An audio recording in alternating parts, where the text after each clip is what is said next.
I believe that is now the 8th time in the last 11 games that McGivney has scored double-digit runs.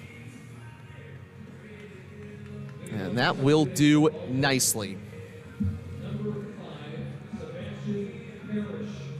Sebastian Parrish is the first hitter for Alton in this frame as Rolvez looks to finish it out. We are into the final 5 minutes of play here at Busch Stadium, so take your swings and take them quick. You got some of the Alton JV guys who are wearing different jerseys hitting here. Strike one swinging. Good pitch from Rolvez. Hey, the big deal is that McGivney's going to move to 14-4, 10 games above 500. And they did it in a bit of difficult fashion today. We've mentioned it a couple times on this broadcast, but the time limit finishes out the game, not the inning. So even though we won't have a bottom of the 7th, doesn't matter if there's 1 out, 2 outs. Once that clock hits 7:28, we're done. The 1-2 is just high.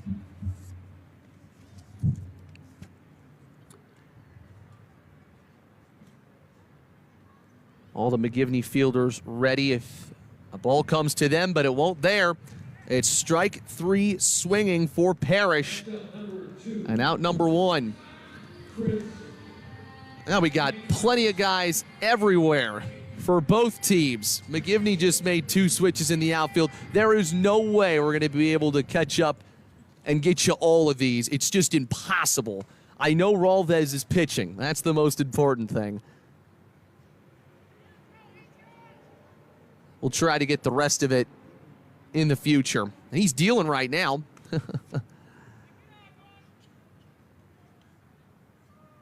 It's ball 1 outside. A couple of JV guys actually out here that are not listed on the varsity roster for McGivney.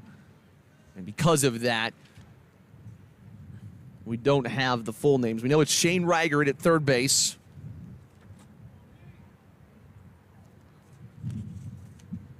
As for Yates, he's moved to short.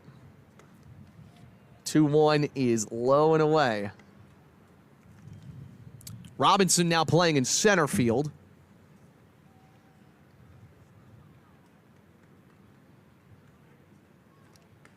And there is ball 4.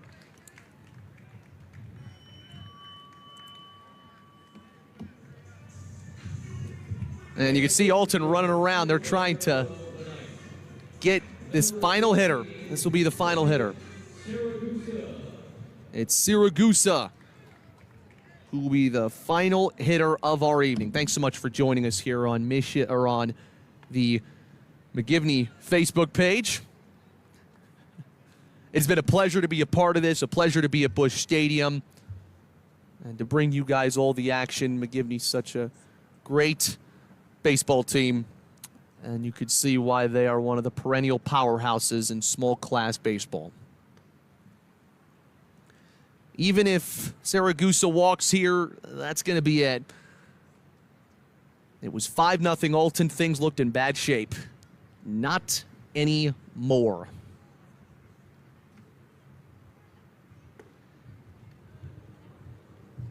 McGivney's hitting, did it together, and they're pitching, their bullpen. Shut it down, and hopefully that's a sign of things to come. The 3-0, runners moving here. Called strike, the throw to second is high. Well, at least one more pitch.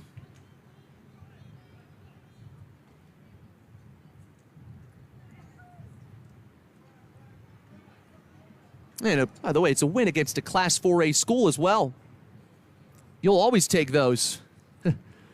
We got a couple more changes for just the final few pitches. Patrick Gear wants to go back out to center field. He's one of the ones that's running, I think, unless we have double numbers here, which we could. We're going to go with the numbers that we know.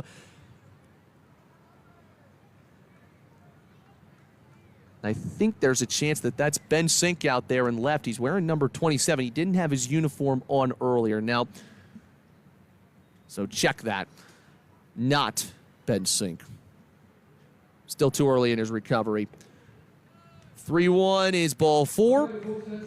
And that will do it. It's over here at Busch Stadium. The McGivney Griffins take it by a final score of 14-5. A comeback win after things looked dire in the first inning, but McGivney's excellent hitting and their star bullpen, the difference tonight as both teams will come to shake hands. What a great tradition this is at Busch Stadium for all the high schools around the St. Louis area, and it is so awesome to have seen these two teams put their heart and soul onto this beautiful baseball field. They have all made memories that are going to last a lifetime. That does it for our coverage of McGivney baseball here tonight, because we got to shut everything down. But for everybody at McGivney and for our head baseball coach, Chris Irwin, for the assistant baseball coach, Peter Dorgan, and all the amazing McGivney fans that watched this game tonight here or watched it live on our stream, my name is Matt Clark. Thanks so much for this incredible opportunity. You've been watching McGivney baseball on the McGivney Facebook page. Your final score, one more time: Father McGivney Catholic 14, Alton 5.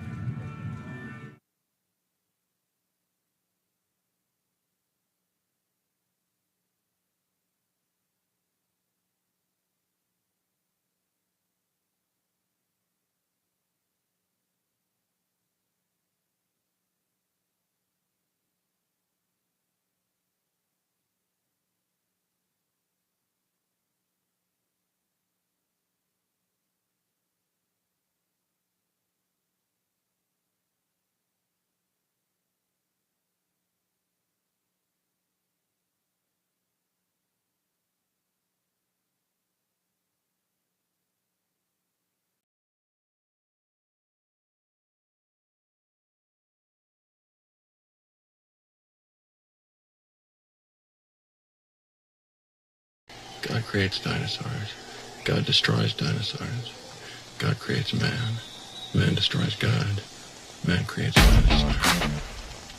Dinosaurs eat man. Woman inherits the earth. God creates dinosaurs. God destroys dinosaurs. God creates man. Man destroys God. Man creates dinosaurs.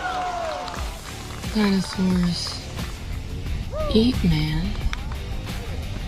Woman inherits the earth. God creates dinosaurs. God destroys dinosaurs. God creates man. Man destroys God.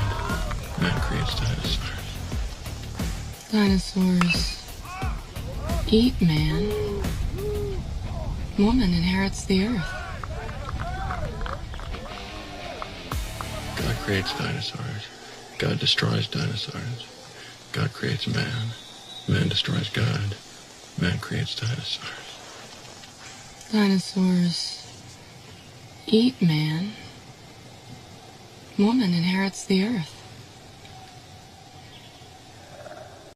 God creates dinosaurs. God destroys dinosaurs. God creates man. Man destroys God. Man creates dinosaurs. Dinosaurs eat man. Woman inherits the earth. God creates dinosaurs. God destroys dinosaurs. God creates man. Man destroys God. Man creates dinosaurs. Dinosaurs eat man. Woman inherits the earth.